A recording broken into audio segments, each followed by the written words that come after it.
E poi, non tanto lontana, c'era l'Unione Sovietica, l'armata rossa che aveva sconfitto i tedeschi e li stava inseguendo. Noi ci credevamo la loro avanguardia. Gli altri partiti c'erano, ma non si vedevano. Erano sigle. Anche il CLN era visto come una cosa un po' astratta. Antifascismo per me voleva dire comunismo. Io, quando ho sentito parlare di DC, di Partito Repubblicano, di Partito Liberale, ne avevo sentito parlare solo così. Lassù io non sapevo niente, non mi rendevo conto di niente. Io non ero di nessun partito e non mi interessava la politica, ma ai russi facevo un sacco di domande, così, per curiosità. A Borassi con me ce n'era tanti di russi. I russi però erano un po' difficilini. Gran combattenti, perché non si tiravano indietro, davvero. E poi, tanto per dire, dopo 10 giorni l'italiano lo parlavano. Una volta andiamo in azione, io, Fyodor e un altro russo. Un tocco d'uomo, sarà stato 120 kg. Un bel momento quello lì tira fuori la sigaretta dal pacchetto e se la fuma. Gli dico, Fyodor, guarda un po' lì. Fyodor prima ci ha parlato in russo e non so cosa ci ha detto. Poi gli ha messo le mani in tasca e gli ha preso il pacchetto di sigarette. Oh, gli ha dato 2 bei pugni in faccia, gli ha dato.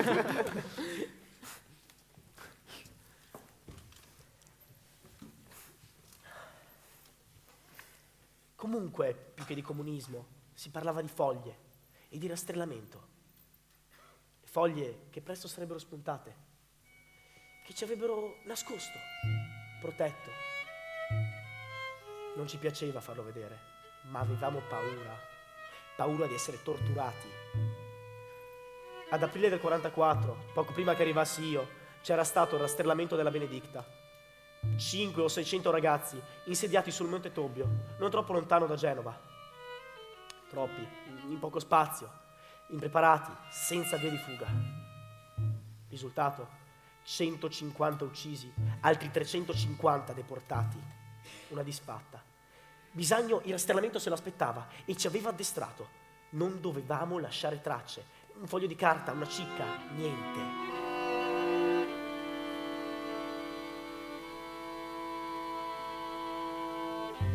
Dai contadini abbiamo imparato la tattica della tana. Loro sapevano da sempre come nascondersi e nascondere la loro roba dal passaggio di eserciti o di funzionari esosi.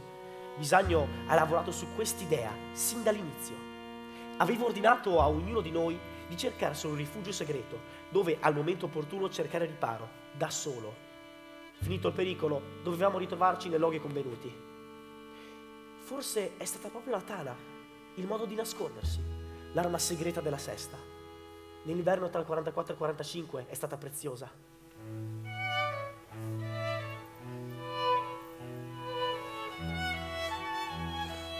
Foglie portate dal vento che cominciate a cadere, nei cuori un po' di sgomento, voi ci infondete davvero. Triste sappiamo è l'inverno e ancor più triste sarà, e dure come l'inferno saranno le pene di noi partigiani.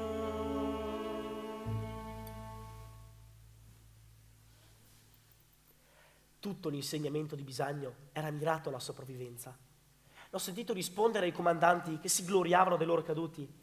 Siamo qui per ricominciare a vivere, non per avere un necrologio. Io in montagna sono tornata a vivere e non ho cambiato idea neanche durante il rastrellamento dell'agosto 44, quando per giorni abbiamo vagato alla cieca. Io ero col gruppo del comando. Alla fine abbiamo trovato riparo in un bosco. C'erano dei feriti con noi e dei prigionieri. Quelli che ci cercavano li avevamo lì, a distanza di pochi metri. Sarebbe bastato uno starnuto. Qualcuno pregava. Io pensavo ai miei figli. Non devi farti prendere, mi ripetevo. I figli erano il mio pensiero talismano. Stai attenta, sempre. E vedrai che un giorno tornerai a vederli, mi dicevo. Alle belle città date al nemico, fuggimmo di su per l'arida montagna, cercando libertà tra rupe e rupe, contro schiavitù del suol tradito. Lasciammo case, scuole ed officine, mutammo in caserme le vecchie cascine, armammo le mani di bombe e mitraglia, tembrammo i muscoli ed il cuore in battaglia. Siamo i ribelli della montagna, viviamo di stenti e di patimenti, ma quella fede che ci accompagna. E non volevano che io portassi calzoni, piuttosto una sottana lunga. Mica per loro ti dicevano, no, per carità, per la moralità collettiva. E poi erano loro i primi a cercare di farsi sotto. Perché il sesso in cospirazione in montagna c'era, ma andava tenuto nascosto. I più anziani magari cercavano di commuoverti, dicendoti che erano stati in prigione, che avevano sofferto, che sentivano nostalgia della moglie. Ma guai a parlargli di libertà sessuale, come una volta ingenuamente ha fatto una ragazza che faceva la staffetta. Subito classificata, puttana. Sarà la legge dell'avvenir, ma quella fede che ci accompagna. Sarà la legge dell'avvenir. Di giustizia è la nostra disciplina, libertà è l'idea che ci avvicina, rosso sangue è il color della bandiera, partigiana la folta ardente schiera, per le strade dal nemico assediate, lasciammo talvolta le carni straziate, sentimmo l'ardor della grande riscossa, sentimmo l'amor per la patria nostra. Siamo i ribelli della montagna, viviamo di stenti e di patimenti, ma quella fede che ci accompagna sarà la legge dell'avvenir, ma quella fede che ci accompagna sarà la legge dell'avvenir.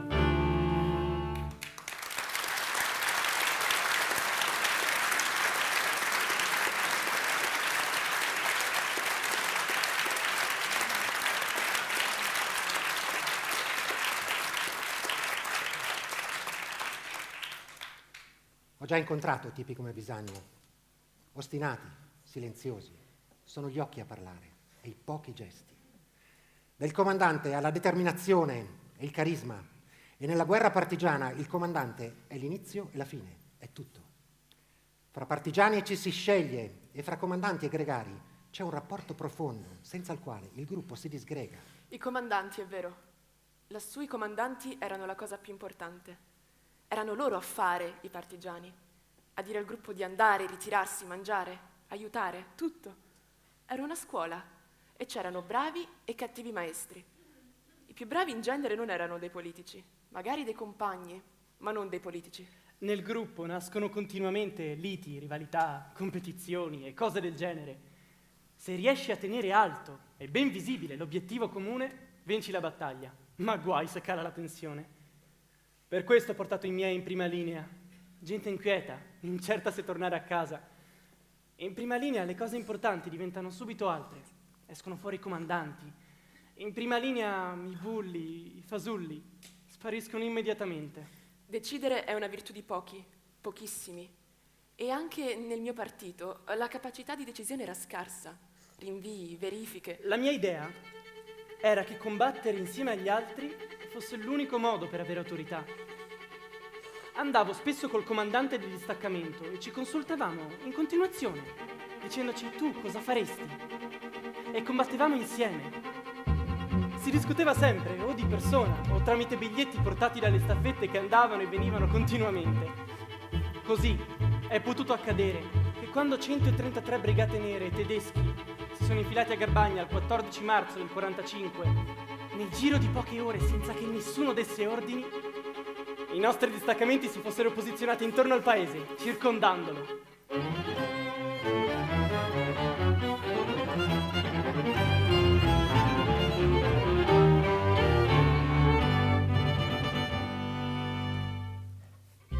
Ora è il momento, vieni, mi aveva scritto Bisagno.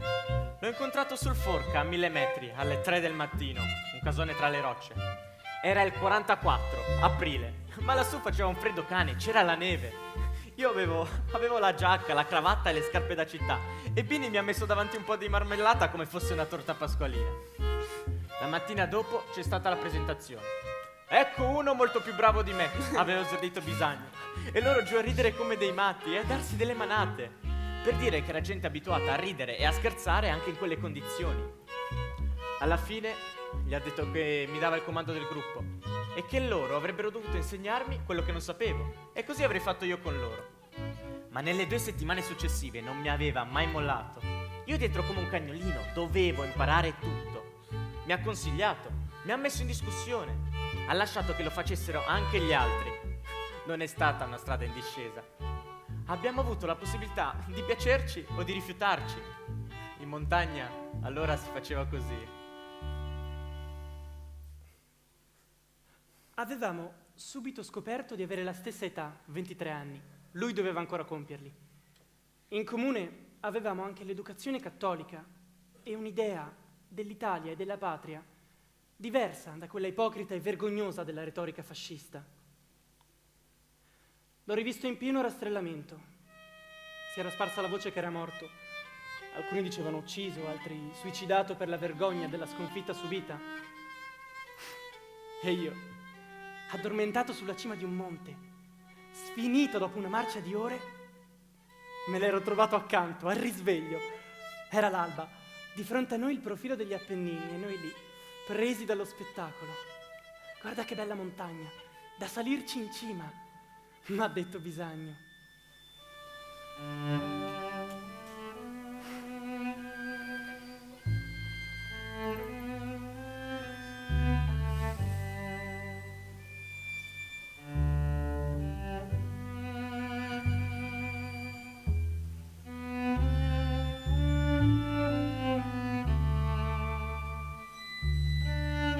Bisagno spariva a volte per giorni e nessuno sapeva dove. Una leggenda. Qualcuno diceva di averlo visto percorrere un crinale o entrare in una chiesa. Qualcun altro diceva di averlo visto bere ad una fonte. Poi si capiva che era impossibile, che erano posti troppo distanti tra loro. Era una leggenda. La leggenda del partigiano che stava ovunque. Inafferrabile.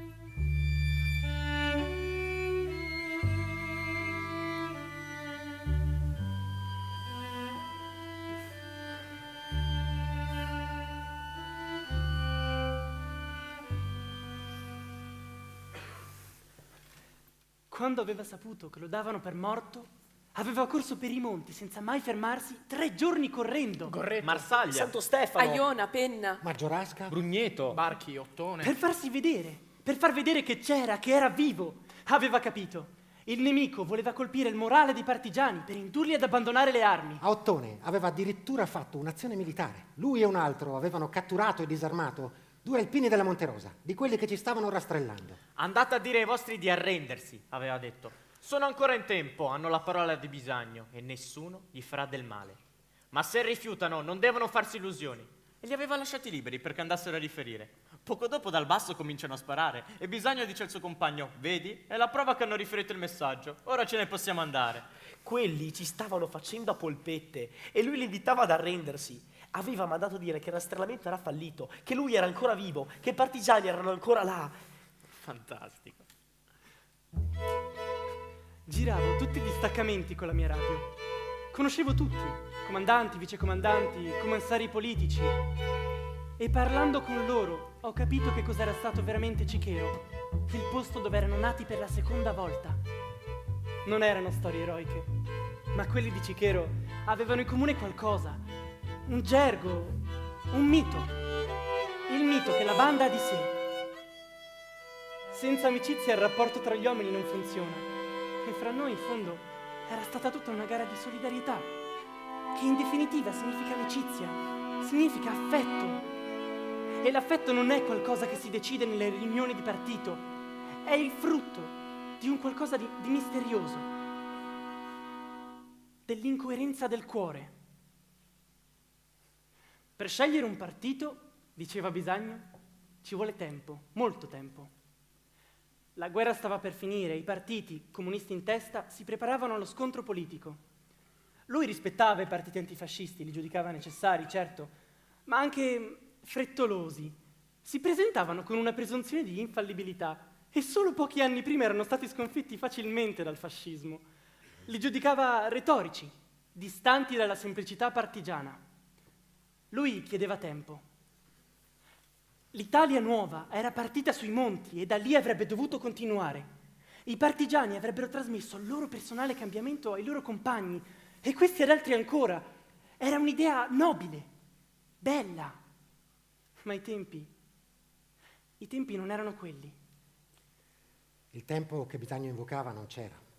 La guerra stava per finire e i partiti erano quel poco che erano, ma ormai toccava loro. C'era da pensare allo Stato futuro, a una nuova Costituzione, cose diverse da fare la guerra. Bisagno, invece, era per un'autonomia intransigente, totale. Non voleva capire che anche militarmente la situazione era cambiata e che ormai i partigiani facevano parte a tutti gli effetti dello schieramento alleato. Diceva, scenderemo quando vorremo noi. Considerava gli alleati importanti, ma anche degli intrusi. Erano stati gli alleati a chiedere l'aiuto degli uomini della resistenza. Ma mentre si avvicinava la fine della guerra, qualcuno, gli inglesi specialmente, spingevano per tenerli a distanza. Temevano l'area di rinnovamento politico che si respirava sui monti. La loro direttiva era che, in vista della liberazione, i partigiani non avrebbero dovuto lasciare la montagna. Niente discesa in città, avevano detto. Noi invece abbiamo fatto di testa nostra, ma ne abbiamo pagato il prezzo. Pochi lo sanno, ma nell'avvicinamento alle città la caccia alleata ha mitragliato le nostre formazioni. Abbiamo avuto dei morti. Avevamo lasciato le città per tornarci da vincitori, liberi. Non volevamo scendere a patti. E così è stato.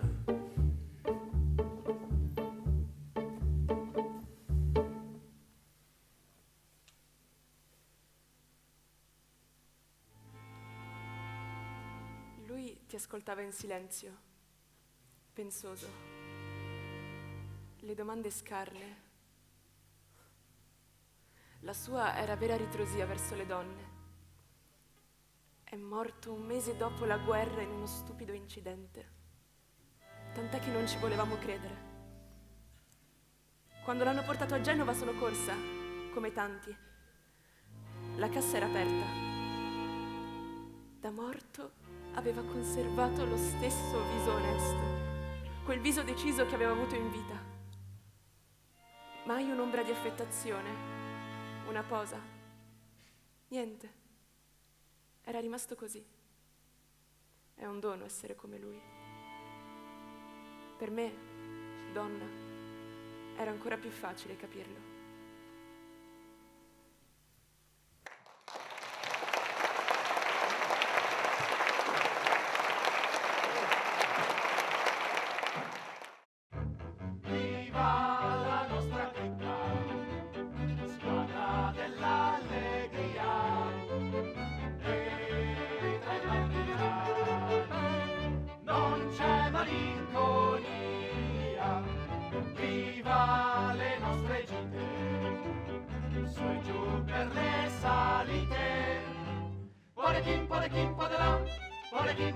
Po' di là, finché a casa si tornerà.